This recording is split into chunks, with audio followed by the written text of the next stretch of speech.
गिनती की पुस्तक अध्याय 13। गिनती की पुस्तक अध्याय 13। फिर यहोवा ने मूसा से कहा, कनान देश जिसे मैं इस्राएलियों को देता हूँ, उसका भेद लेने के लिए पुरुषों को भेज। वे उनके पितरों के पति गोत्र का एक प्रधान पुरुष हो। यहोवा से यह आज्ञा पाकर मूसा ने ऐसे पुरुषों को पारान जंगल से भेज दिया, जो सबके सब इस्राएलियों के प्रधान थे। उनके नाम ये है, अर्थात रूबेन के गोत्र में से जक्कूर का पुत्र शम्मू, शिमोन के गोत्र में से होरी का पुत्र शापात, यहूदा के गोत्र में से यपुन्ने का पुत्र कालेब, इस्साकार के गोत्र में से योसेफ का पुत्र ईगाल, एप्रेम के गोत्र में से नून का पुत्र होशे, बिन्यामीन के गोत्र में से रापू का पुत्र पलती, जुबलून के गोत्र में से सोदी का पुत्र गद्दीएल, यूसुफ वंशियों में मनश्शे के गोत्र में से सूसी का पुत्र गद्दी, दान के गोत्र में से गमली का पुत्र अम्मीएल, आशिर के गोत्र में से मिकाएल का पुत्र सतूर, नप्ताली के गोत्र में से वोप्सी का पुत्र नहूबी, गाद के गोत्र में से माकी का पुत्र गोयल। जिन पुरुषों को मूसा ने देश का भेद लेने के लिए भेजा था, उनके नाम यही है। और नून के पुत्र होशे का नाम उसने यहोशू रखा। उनको कनान देश के भेद लेने को भेजते समय मूसा ने कहा, इधर से अर्थात दक्षिण देश होकर आओ और पहाड़ी देश में जाकर उस देश को देख लो कि कैसा है, और उसमें बसे हुए लोगों को भी देखो कि वे बलवान है व निर्बल, थोड़े हैं व बहुत, और जिस देश में वे बसे हुए हैं सो कैसा है, अच्छा व बुरा, और वे कैसी कैसी बस्तियों में बसे हुए हैं, और तंबुओं में रहते हैं व गढ़ व किलों में रहते हैं, और वह देश कैसा है, उपजाऊ है व बंजर है, और उस देश में वृक्ष है व नहीं, और तुम हियाव बांधे चलो और उस देश की उपज में से कुछ लेते भी आना। वह समय पहली पक्की दाखों का था। सो वे चल दिए और सीन नाम जंगल से ले रहोब तक, जो हमात के मार्ग में है, सारे देश को देखभाल कर उसका भेद लिया। सो वे दक्षिण देश होकर चले और हेब्रोन तक गए। वहां अहीमन, शेशे और तलमय नाम अनाकवंशी रहते थे। हेब्रोन तो मिस्र के सोवन से 7 वर्ष पहले बसाया गया था। तब वे एशकोल नाम नाले तक गए और वहां से एक डाली दाखों के गुच्छे समेत तोड़ ली, और 2 मनुष्य उसे एक लाठी पर लटकाए हुए उठाए ले चले, और वे अनारों और अंजीरों में से भी कुछ कुछ ले आए। इस्राएली वहां से जो दाखों का गुच्छा तोड़ ले आए थे, इस कारण उस स्थल का नाम एशकोल नाला रखा गया। 40 दिन के बाद वे उस देश का भेद लेकर लौट आए और पारान जंगल के कादेश नाम स्थान में मूसा और हारून और इस्राएलियों की सारी मंडली के पास पहुंचे, और उनको और सारी मंडली को संदेशा दिया और उस देश के फल उनको दिखाए। उन्होंने मूसा से कहा, यह कहकर वर्णन किया कि जिस देश में तूने हमको भेजा था उसमें हम गए, उसमें सचमुच दूध और मधु की धाराएं बहती है, और उसकी उपज में से यही है। परंतु उस देश के निवासी बलवान हैं, उसके नगर गढ़ वाले हैं और बहुत बड़े हैं। और फिर हमने वहां अनाकवंशियों को भी देखा। दक्षिण देश में तो अमालेकी बसे हुए हैं, और पहाड़ी देश में हित्ती, यबूसी और एमोरी रहते हैं, और समुद्र के किनारे किनारे और यरदन नदी के तट पर कनानी बसे हुए हैं। पर कालेब ने मूसा के सामने प्रजा के लोगों को चुप कराने की मनसा से कहा, हम अभी चढ़ के उस देश को अपना कर ले, क्योंकि निसंदेह हम में ऐसा करने की शक्ति है। पर जो पुरुष उसके संग गए थे, उन्होंने कहा, उन लोगों पर चढ़ने की शक्ति हम में नहीं है, क्योंकि वे हमसे बलवान हैं। और उन्होंने इस्राएलियों के सामने उस देश की जिसका भेद उन्होंने लिया था, यह कहकर निंदा भी की कि वह देश जिसका भेद लेने को हम गए थे ऐसा है जो अपने निवासियों को निगल जाता है। और जितने पुरुष हमने उसमें देखे वे सब के सब बड़े डील डौल के हैं। फिर हमने वहां नपीलों को अर्थात नपीली जाति वाले अनाक वंशियों को देखा, और हम अपनी दृष्टि में तो उनके सामने टिड्डे के समान दिखाई पड़ते थे और ऐसे ही उनकी दृष्टि में मालूम पड़ते थे।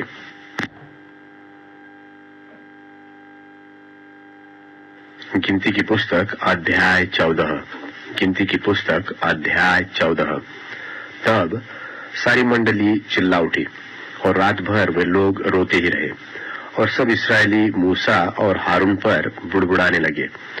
और सारी मंडली उनसे कहने लगी कि भला होता कि हम मिस्र ही में मर जाते, व इस जंगल ही में मर जाते, और यहोवा हमको उस देश में ले जाकर क्यों तलवार से मरवाना चाहता है? हमारी स्त्रियां और बाल बच्चे तो लूट में चले जाएंगे। क्या हमारे लिए अच्छा नहीं कि हम मिस्र देश को लौट जाए? फिर वे आपस में कहने लगे, आओ हम किसी को अपना प्रधान बना ले और मिस्र को लौट चले। तब मूसा और हारून इस्राएलियों की सारी मंडली के सामने मुंह के बल गिरे, और नून का पुत्र यहोशू और यपुन्ने का पुत्र कालिब, जो देश के भेद लेने वालों में से थे, अपने अपने वस्त्र फाड़कर इस्राएलियों की सारी मंडली से कहने लगे कि जिस देश का भेद लेने को हम इधर उधर घूमकर आए हैं वह अत्यंत उत्तम देश है। यदि यहोवा हमसे प्रसन्न हो तो हमको उस देश में जिसमें दूध और मधु की धाराएं बहती है पहुंचाकर उसे हमें दे देगा। केवल इतना करो कि तुम यहोवा के विरुद्ध बलवा न करो और न तो उस देश के लोगों से डरो, क्योंकि वे हमारी रोटी ठहरेंगे। छाया उनके ऊपर से हट गई है और यहोवा हमारे संग है, उनसे न डरो। तब सारी मंडली चिल्ला उठी कि इनको पत्थरवाह करो। तब यहोवा का तेज सब इस्राएलियों पर प्रकाशमान हुआ। तब यहोवा ने मूसा से कहा, वे लोग कब तक मेरा तिरस्कार करते रहेंगे और मेरे सब आश्चर्य कर्म देखने पर भी कब तक मुझ पर विश्वास न करेंगे? मैं उन्हें मरी से मारूंगा और उनके निज भाग से उन्हें निकाल दूंगा, और तुझसे एक जाति उपजाऊंगा जो उनसे बड़ी और बलवंत होगी। मूसा ने यहोवा से कहा, तब तो मिस्री जिनके मध्य में से तू अपनी सामर्थ्य दिखाकर उन लोगों को निकाल ले आया है यह सुनेंगे, और इस देश के निवासियों से कहेंगे, उन्होंने तो यह सुना है कि तू जो यहोवा है इन लोगों के मध्य में रहता है और प्रत्यक्ष दिखाई देता है, और तेरा बादल उनके ऊपर ठहरा रहता है, और तू दिन को बादल के खंबे में और रात को अग्नि के खंबे में होकर इनके आगे आगे चला करता है। इसलिए यदि तू इन लोगों को एक ही बार में मार डाले तो जिन जातियों ने तेरी कीर्ति सुनी है वे कहेंगी कि यहोवा उन लोगों को उस देश में जिसे उसने उन्हें देने की शपथ खाई थी पहुंचा न सका, इस कारण उसने उन्हें जंगल में घात कर डाला है। सो अब प्रभु की सामर्थ्य की महिमा तेरे इस कहने के अनुसार हो कि यहोवा का कोप करने में धीरजवंत और अति करुणामय है और अधर्म और अपराध का क्षमा करने वाला है, परंतु वह दोषी को किसी प्रकार से निर्दोष न ठहराएगा, और पूर्वजों के अधर्म का दंड उनके बेटों और पोतों और परपोतों को देता है। अब इन लोगों के अधर्म को अपनी बड़ी करुणा के अनुसार और जैसे तू मिस्र से लेकर यहाँ तक क्षमा करता रहा है वैसे ही अब भी क्षमा कर दे।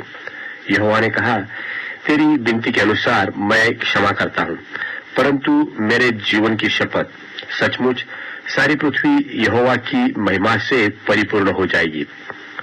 उन सब लोगों ने जिन्होंने मेरी महिमा मिस्र देश में और जंगल में देखी और मेरे किए हुए आश्चर्य कर्म को देखने पर भी 10 बार मेरी परीक्षा की और मेरी बातें नहीं मानी, इसलिए जिस देश के विषय में मैंने उनके पूर्वजों से शपथ खाई उसको वे कभी देखने न पाएंगे। अर्थात जितनों ने मेरा अपमान किया है उनमें से कोई भी उसे देखने न पाएगा, परंतु इस कारण से कि मेरे दास कालिब के साथ और ही आत्मा है और उसने पूरी रीति से मेरा अनुकरण किया है, मैं उसको उस देश में जिसमें वह हो आया है पहुंचाऊंगा और उसका वंश उस देश का अधिकारी होगा। अमालेकी और कनानी लोग तराई में रहते हैं। सो कल तुम घूमकर प्रस्थान करो और लाल समुद्र के मार्ग से जंगल में जाओ। फिर यहोवा ने मूसा और हारून से कहा, यह बुरी मंडली मुझ पर बुड़बुड़ा रही है, उसको मैं कब तक सहता रहूं? इस्राएली जो मुझ पर बुड़बुड़ाते रहते हैं उनका यह बुड़बुड़ाना मैंने तो सुना है।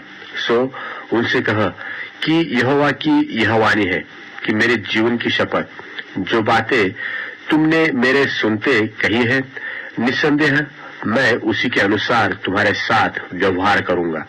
तुम्हारी लोथें इसी जंगल में पड़ी रहेंगी और तुम सब में से 20 वर्ष की व उससे अधिक अवस्था के जितने गिने गए थे और मुझ पर बुड़बुड़ाते थे, उनमें से यपुन्ने के पुत्र कालिब और नून के पुत्र यहोशू को छोड़ कोई भी उस देश में न जाने पाएगा जिसके विषय मैंने शपथ खाई है कि तुमको उसमें बसाऊंगा।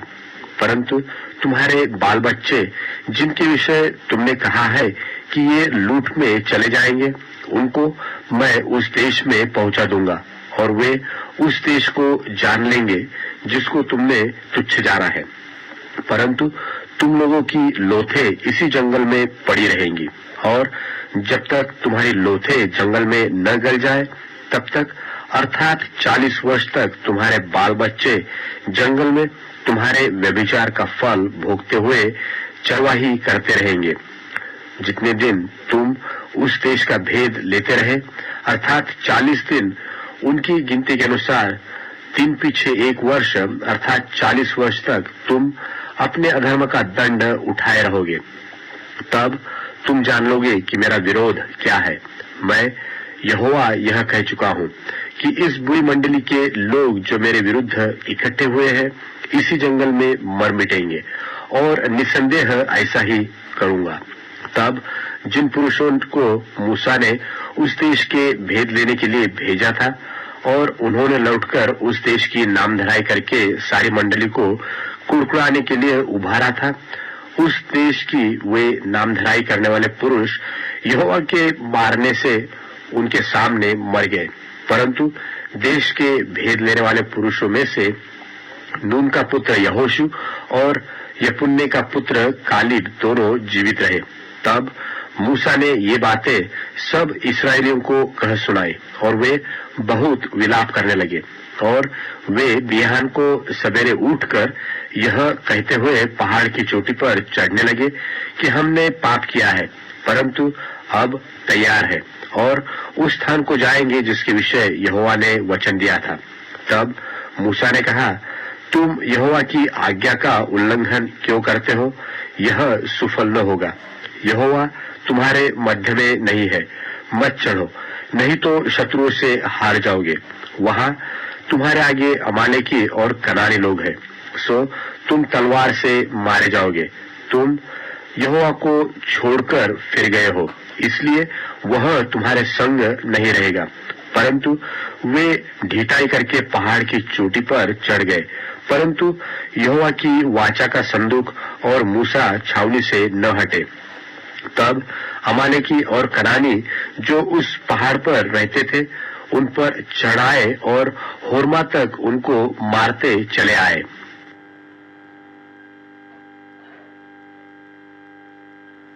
गिनती की पुस्तक अध्याय 15। गिनती की पुस्तक अध्याय 15। अन्न बलियों और अर्घों की विधि। फिर यहोवा ने मूसा से कहा, इस्राएलियों से कह कि जब तुम अपने निवास के देश में पहुंचो जो मैं तुम्हें देता हूं, और यहोवा के लिए क्या होम बलि क्या मेल बलि कोई हव्य चढ़ाओ, चाहे वह विशेष मन्नत पूरी करने का हो, चाहे स्वेच्छा बलि का हो, चाहे तुम्हारे नियत समयों में का हो, या वह चाहे गाय बैल चाहे भेड़ बकरियों में का हो, जिससे यहोवा के लिए सुखदायक सुगंध हो, तब उस होम बलि व मेल बलि के संग भेड़ के बच्चे पीछे यहोवा के लिए चौथाई हीन तेल से सना हुआ एपा का 10वां अंश मैदा अन्न बलि करके चढ़ाना, और चौथाई हीन दाख मधु अर्घ करके देना, और मेंढे पीछे 3/3 तेल से सना हुआ एपा का 2/10वां अंश मैदा अन्न बलि करके चढ़ाना, और उसका अर्घ यहोवा को सुखदायक सुगंध देने वाला 3/3 हीन दाख मधु देना।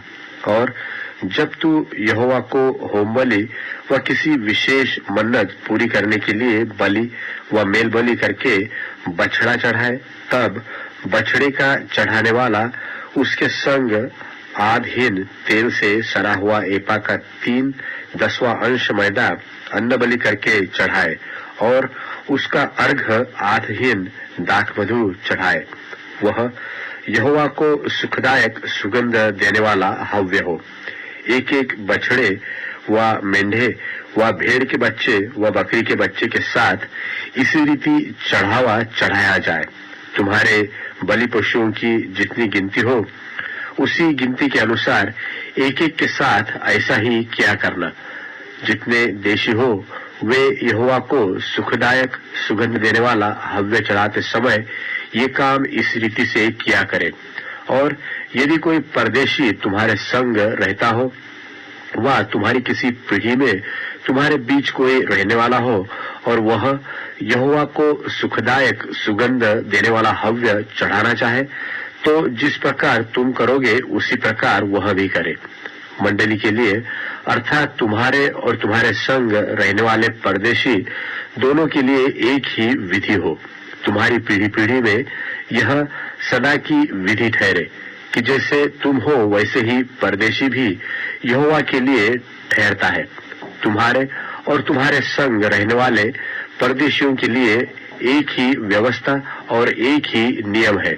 फिर यहोवा ने मूसा से कहा, इस्राएलियों को मेरा यह वचन सुना कि जब तुम उस देश में पहुंचो जहां मैं तुमको लिए जाता हूं, और उस देश की उपज का अन्न खाओ, तब यहोवा के लिए उठाई हुई भेंट चढ़ाया करो।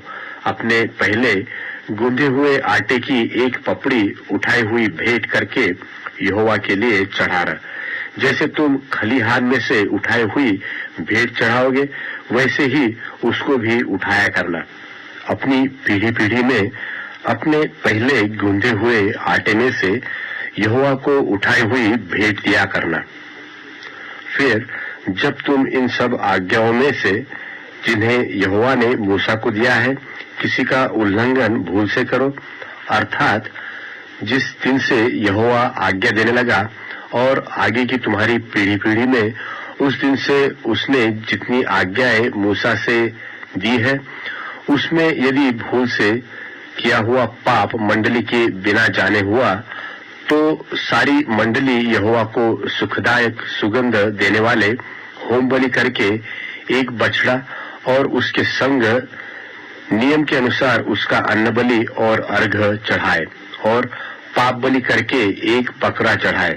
तब याजक इस्राएलियों की सारी मंडली के लिए प्रायश्चित्त करे और उनकी क्षमा की जाएगी, क्योंकि उनका पाप भूल से हुआ और उन्होंने अपनी भूल के लिए अपना चढ़ावा अर्थात यहोवा के लिए हव्य और अपना पाप बलि उनके सामने चढ़ाया।